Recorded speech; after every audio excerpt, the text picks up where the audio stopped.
کیونکہ آخر ایران نے پرمٹ کیا ہے some of the gas tankers to come through to Pakistan. تو میں سمجھتا ہوں کہ ابھی اور آخری انٹینجبل میں یہ کہتا ہوں کہ اگر یہ بار بار کہتے تھے گراؤنڈ وار، دیکھیے for this next 90 days ground war is not possible of any kind. Will they be able to fight in this heat on ground any soldier at this time?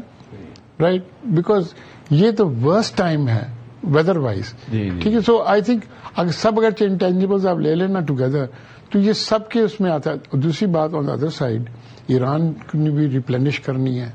ان کے پاس کافی نقصان ہوا ہے، ان کی پروڈکشن فیسلٹیز نقصان ہوئی ہیں.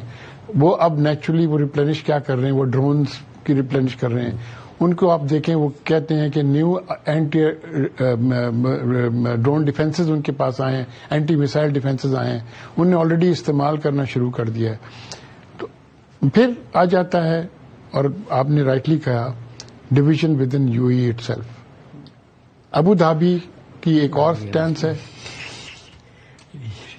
اچھا، ایسے یہ بتائیے کہ یہ جو ہم پوسٹ کانفلکٹ کی بات کرتے ہیں، سیکل صاحب یہ بتائیے کہ پوسٹ کانفلکٹ پاکستان کی کیا سچویشن ہوتی ہے کہ ہرمز کھل بھی جاتی ہے، لیکن لوگ اب سمجھ گئے کہ ہمیں کچھ ارینجمنٹ کرنا ہے، ہمیں اپنا آلٹرنیٹ راستہ دیکھنا ہے. یو اے پائپ لائن بنا رہا ہے اور دوسرے ملک دوسری طرح سے سوچ رہے.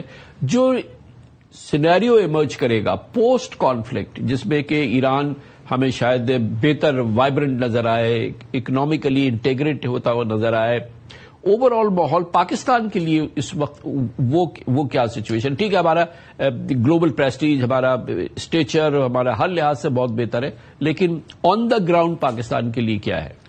دیکھیے، پاکستان کی تو ون ون پوزیشن ہے، اور پاکستان کی ون ون پوزیشن ہے پولیٹیکلی، اکنامکلی، اینڈ اگر آپ دیکھیں جیو پولیٹیکلی، جیو اکنامکلی.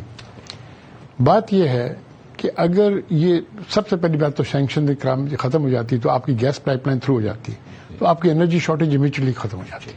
ٹھیک ہے. دوسری بات یہ ہے کہ آپ کو اپرچونٹی ملتا ہے after the Strait of Hormuz and Bab el Mandeb کہ آپ سوچیں کہ یہاں پر گرین فیلڈ پورٹ ہو سکتا ہے. وہ گرین فیلڈ پورٹ ایسا ہو سکتا ہے جو بہت سی چیزیں آپ کی اپنی جو ہے پرابلم، دیکھیں فار ایگزامپل میں کہتا ہوں کہ پسنی میں اگر آپ گرین فیلڈ پورٹ کریں اور اس کو آپ ایک اسپیشل ارینجمنٹ دیں، جس طرح عرب کنٹریز میں ہے کفیل کی، کہ بلوچ کمیونٹی انویسٹمنٹ ٹرسٹ ایک بنائیں اور میک شیور کہ اونرشپ بلوچ کے جائے، اور آپ دیکھیں گے کہ انویسٹمنٹ کس طرح آئے گی. بیکاز دیکھیں، آپ جبوٹی کی دیکھ لیں، جبوٹی میں 5 ملٹری بیسز ہیں. امریکہ کی ملٹری بیس ہے، جاپان کی ہے، چائنا کی ہے، ٹھیک ہے جی، فرانس کی ہے، اور وہ 5 ملٹری بیسز آرام سے چل رہے ہیں. تو یہاں پر آپ کو ملٹری بیس کی ضرورت نہیں ہے، یہاں تو آپ اوپن بیس بنائیں. دوسری بات، ایران چاہے گا کہ اگر خدا نخواستہ نیکسٹ ٹائم کچھ ایسی ویسی ہو تو ان کا بھی کوئی آؤٹ لیٹ ہو. اور ایران نے ہمیں ری ڈسکور کیا ہے، اور خالی ایران نے نہیں ڈسکور کیا، میں کہتا ہوں کہ قطر نے اور سعودی عربیہ نے، اور ترکی تو ہمارا دوست ہے ہی ہے. جو لیٹ اس سے joker in the peak Egypt ہے. ایجپٹ کس راستے جاتا ہے برابر ہمیں میٹر نہیں کرتا ایجپٹ کا، ہمیں میٹر کرتا ہے یہ کنٹریز. تو آپ کو بہت ہی ایک پازیٹو آؤٹ کم نظر آ رہا ہے once the issue is settled, اور کوئی ایم او یو وغیرہ ہوتا ہے اور معاملات آگے بڑھتے ہیں.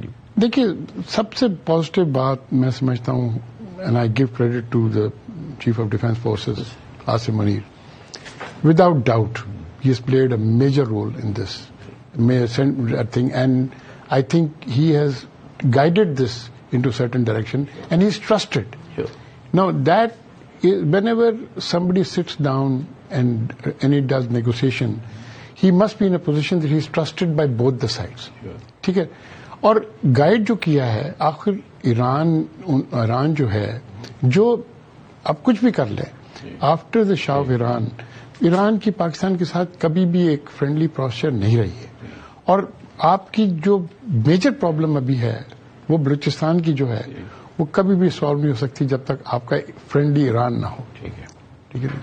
تو وی ہیو گاٹ دیٹ ماشاء اللہ. انشاءاللہ. اینڈ آئی تھنک دیکھیں آپ جو بھی کر لیں آپ میں آپ کو اوپنلی کہتا ہوں میں کچھ چیزیں اگری نہیں کرتا ہوں لیکن بٹ میں اس بات پر ضرور بولتا ہوں کہ جو چیف آف ڈیفینس فورسز ہیں انہوں نے بڑی اچھی رول پلے کی ہے to raise Pakistan politically to a stature which we were unthinkable before May 9th last year. Thank you so much. بہت بہت شکریہ جناب اکرام سہگل ہمارے ساتھ تھے. اس کے ساتھ ہی ہمارے آج کے پروگرام میں اختتام ہوتا ہے.